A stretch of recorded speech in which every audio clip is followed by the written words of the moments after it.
So these are not going to work easily. So we've cut the extra hole out there where the ABS sensor bolt lives, and put the extra hole in for the ABS clip. But if you look at this, that comes up as well on the ABS, drops down there where the ABS sensor is, because the sensor runs this way with the wire, and that's below, not above. So I'd have to hack that out and then put a lip on it the other way to drop it down. That is quite a lot of effort. So it turns out the Chevronix ones are fine for non-ABS. They're no good for ABS without serious modification, which I can't be arsed with at the minute. So I'm going to clean these up and paint them and put the originals back on.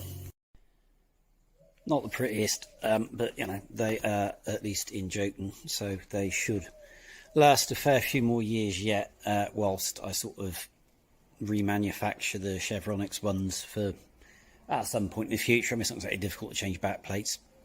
If it was a non-ABS car, I'd probably leave them off, to be honest.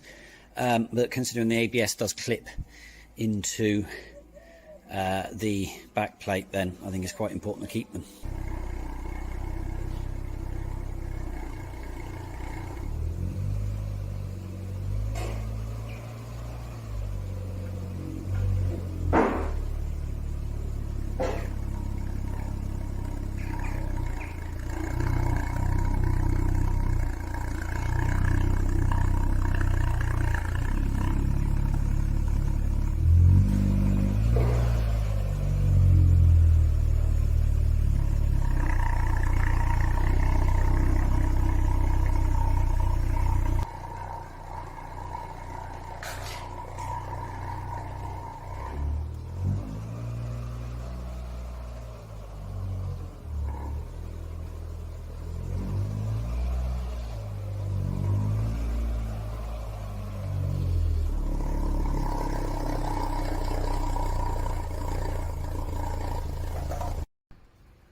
It really is decidedly unwarm today. I think that's going to be about as warm as it gets.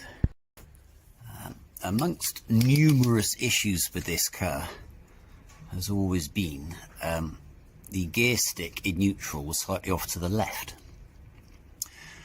which made this rod go that way quite a lot. So if you actually pushed the stick to the left to put it into bottom or second, there's a slight witness mark which you won't, oh, you might just be able to see it on the exhaust where this was just touching the exhaust. To remedy that, what you need to do, hang on, I'll try and zoom in a bit. This is not ideal, is it? I've probably zoomed in too far now, but you've got the control rod. Yeah, this is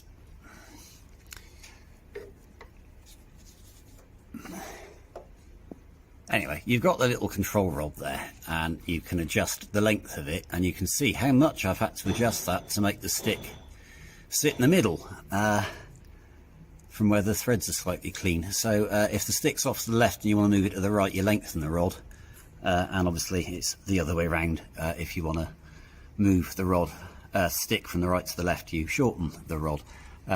That rod, I believe, is original, and I did not think for a second it would undo, but it did, no problem at all. So I have suitably adjusted that. I don't know why. I mean, like I said, I assume it's original. I've never changed it, but I don't know why it would be off, but it always was ever since I've had the car. Now it isn't, and it's no longer hitting the exhaust, which is nice. So there's a fair few, as you may have noticed, there's a little, where is it? There it is. Blob of oil, because this thing never used to leak hydraulic oil everywhere, but alas, since it's been perked up, it is now leaking hydraulic oil, or LHM, everywhere. It also, that is not gear oil, that is LHM, which is dripping out of the pump. So I still need to do that. There were various other things I was going to do to this. There's a couple of brake pipes I want to do in Cunifer. The handbrake cables, they've done the usual thing, because these are not Likoi ones, so they're a bit long, so they rub on the wheels, but they work. the injectors and fuel pressure regulator. I have new ones, but again, right now they work, and I've really reached a point where even if it's only for a few days whilst I sort of bugger about with the C5, I kind of need to use this car. So I'm gonna do what I need to do for the MOT, and beyond that, slash to make it safe, because obviously I've still got the petrol hoses at the front. That's the only well, not original, but 23, 24-year-old hoses left on it. So I'm going to do them. I was going to do the strut top mounts, but you know what, they're all right. So again, that will keep until I can put the car back on the ramp, because you know, this subframe is bent. This is courtesy of careless MOT testers in the past. Hang on, you can see where it's been deformed, because they jack them here, and that's not a good place to jack a BX subframe. But it's also quite rusty, and there are various pipes under here which are not great, and I want to do anyway. So it makes sense to drop the subframe out and replace the subframe with a better one. That is not a difficult job. This is not like going to turn into another 8-month restoration thing. This is just swap the subframe out, and whilst the subframe's out the way, do the all the rest of the pipes at the front of the car that ain't cunifer, and then the whole thing, like Dad's, is in cunifer. Happy days. So yeah, so I've got some LHM leaks to sort. I've got a pipe and some seals and various things to fix that, hopefully. And then the fuel hoses. I've written a list. It's a long list, but yeah, like I said, I'm going to do enough to get a ticket so I can use that for a few days whilst I take this one apart again, in the hope that I can make that thing less shit. So what else have I done? Because it's been a while. You'll note the car's now turned round. I set the ride height up. The front was high, the back was low, so I've done that. I think I've shown doing that before on the green one. I can't really remember, but you know, it's easy enough. There's plenty of online things to show you how to do that. So I've done that. I have put the interior back in. It's great, it's full of crap already, but I've still got the only bit of the interior that isn't in. The sunroof now works, which is nice. Everything needs a really good clean in here. It is bloody filthy. But anyway, so yeah, headlining's in. I didn't film any of that. I've overhauled the sunroof, but I didn't film any of that. The bits I've got left to do are the front drain hoses and the A-pillar trims, and that I think is the inside done. The rear ones, I've used the original roof cassette. The rear ones had fallen out of it, and what I do with them is I think the way it was done in factory, and super glued them back in. But me being me, I've also run a Seamer Sikaflex around it as well, just to make sure it doesn't leak. I've had to do the same with the front ones, because they were that one was hanging out, and this one, well, I thought, well, I may as well do it. The issue I had with these yesterday, which is why these didn't go in yesterday, is that it's -4, and plastic hardens when it gets cold and becomes a bit brittle. And trying to force these into shape, because they've been sat here like this for a bit, they've made this shape. They are solid, and I don't want to break them trying to get them in. So I left the car running yesterday for a while with the heater on, and this thing does get lovely and warm in here, like proper warm. And I thought, oh, that'll be enough, but it wasn't. There's a heat gun here somewhere, which I can't find. Obviously I can't use a map torch or a gas torch or anything, because it will just melt the plastic. So I thought a heat gun or a hairdryer, whatever. I don't have a hairdryer because I don't have hair. But yeah, I figured that I could warm this up and then, you know, tease them back into place. That hasn't happened because I can't find the hot air gun, and I'm not going to sit here with a lighter trying to warm it. But yeah, so that is, at the moment, it's supposed to warm up, I believe, tomorrow or Monday a bit. I mean, it's certainly above freezing, so that might make life a bit easier for that. Yeah, I think it's -4 currently. It's really unpleasant here, but you know, it needs must. So even though I've revised what I'm going to do to get a ticket on this, as in, you know, there's stuff that will keep, and you know, this has only got to last, well, not last, but you know, if it gets me through maybe even a couple of weeks, then you know, then I can get the C5 fixed, and then I don't have to really, you know, this can go back to being a second car and a fun car. I don't really like using it this time of year anyway. But anyway, the gear stick is now, you can move it in either plane without it swatting the exhaust, which is absolutely lovely. So anyway, HP pump. I think it's fair to say this is not going well. That is a pump for a phase 2 16 valve BX. It's a bit rusty. I'm told it works. We'll find out. The low pressure hose, like everything else today, is so cold. It's gone so hard. I'm struggling to get it off the pump. The belt, however, I think it's fair to say, has lost its newness. That is not an old belt. It's done probably 800 miles, but it's a bit dead. The spare one that I carry in the boot, which was new, it's never been fitted. It's not going to focus on it, is it?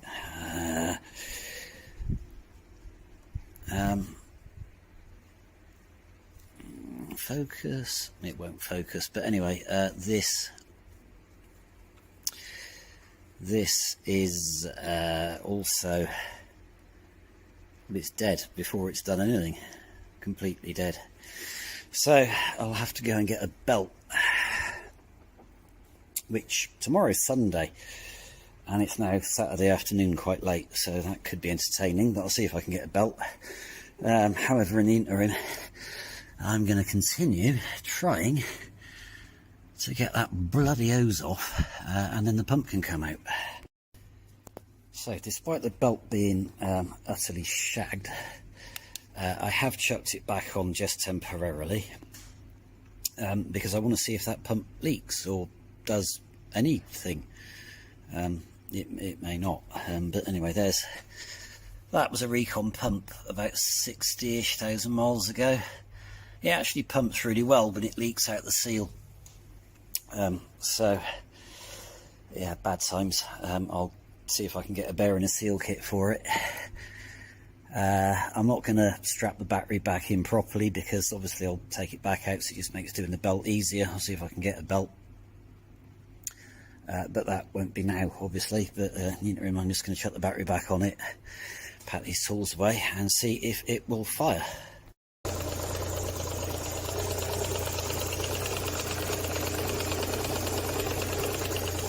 Well, that's rather disappointing.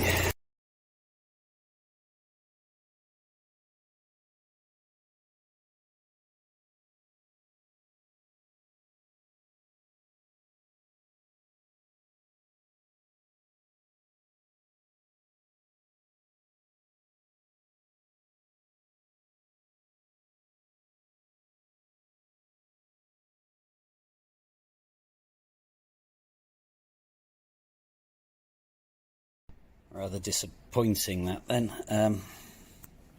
This is the replacement pump that doesn't. I think I'll probably pull this one apart and have a look at it. I think it's got a couple of pistons that are dead, or are certainly rattling. So, and this is far from ideal, but I've had to go and put the, it's not the original pump. That pump I replaced back in 2002, 2003, with what was allegedly a brand new pump. It came from GSF. It cost quite a lot of money. New belt on. That is a 10 by 666, because the 650,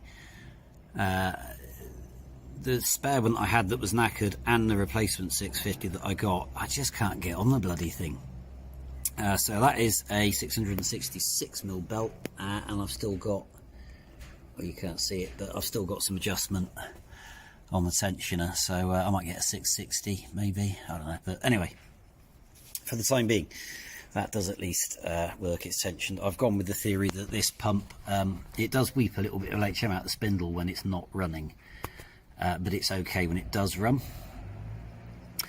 But it pumps really well. I mean, it works perfectly. It's one of the best BXs I've had for just fire the car up. It lifts, the steering's perfect, everything's great, even on a really cold day. So I worked on the theory that it's better to have a pump at the moment that weeps a little bit but pumps, rather than one that doesn't leak but doesn't pump at all. So it's not ideal.